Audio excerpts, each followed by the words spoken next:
preface, first of all, because I think it's good for me to share from here, because this is the agreed collective voice of the school, rather than me saying it from the top of my head. I think it comes stronger if it's read from the book.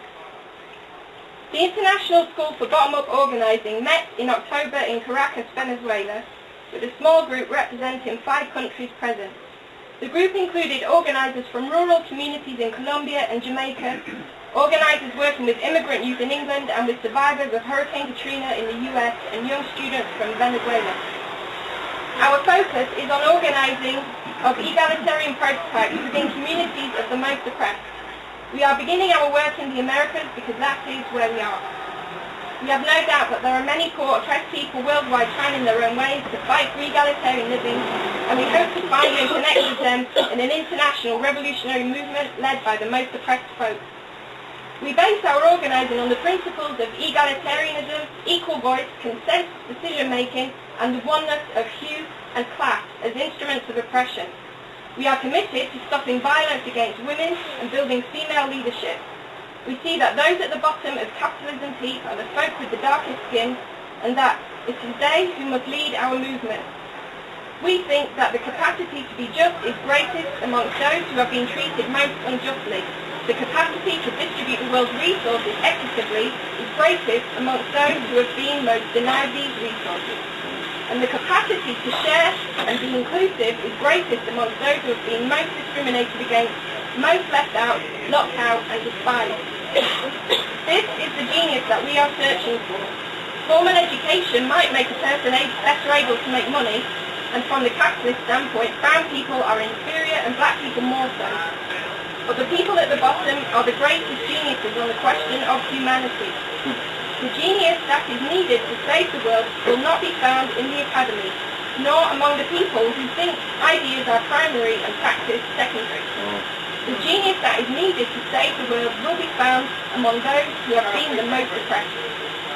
Our school began with a 3-day fight to get 2 comrades from Colombia across the border and to the meeting. It ended with a newborn collective of determined organisers, determined to continue learning and continue serving the people in our various countries and organising projects. We agreed to meet twice per year with an action against slavery at one of these meetings annually. In addition, we began the process of setting up fundraising for the individual organising projects, and the international school agreed to having a monthly online phone conference, and to set up a blog for internal discussion and one for public use, and to set up an international travel committee to begin to find like-minded people in other countries in the Americas. This collective comes out of a long history of collective struggle. It has emerged from the ashes of the old and was given violent birth in the crucible of New Orleans after Katrina, where organisers had an unprecedented opportunity to turn the most massive racist attack in recent US history into a movement led by the poorest black victims of the attack, but instead continued in their old paths of self-serving or inability to adopt their ideological mindset to the new circumstances. What came out of Katrina was a pitiful state of new candidates for political office, for many, more of the same type of sectarian party building work which has failed for 40 years to build a movement. But what also came out of Katrina was a small collective determined to understand the harsh lessons of these events. That collective left the US, began building the type of prototype we envisioned, and eventually got to the point of holding the meeting in October. Our roots were nurtured in the soil of organising local people with the Student Nonviolent Coordinating Committee in Mississippi in the 60s. We have been a part of various parties and organising efforts nationally and internationally in the 40 years since, and our work during Katrina enabled us to synthesise our varied experience with the struggle that ensued in New Orleans and came up with a new direction. In particular, we have a very great need for a Friends of Boston organising. In the SNCC organising of the 60s, from which we take much of our organising method, there were many ways for people to participate. Some folk were able to be full-time organisers, some volunteered their homes for freedom houses, where meetings could happen and people could be housed. Some helped with freedom schools, with organising training and literacy classes, what we might think of as political education. Some did crucial fundraising work and helped promote literature and cultural means to spread the word. In today's organising world, we must also add internet skills to that list. Currently, our front lines in the Caribbean and South America and our main potential for support is in the US and the UK. We are asking you to take a look at our words and our work and to see in what ways you might be able to take part. So that's kind of a brief overview of the school. So I hope that kind of explains a little bit about who we are and what we're doing. So if it's okay, I'm just going to read a little bit from one of the documents in the book called The Bottom Will Rise and Create a New World, just again to give you a bit of a feel for our politics and the concepts of the school. Is that all right?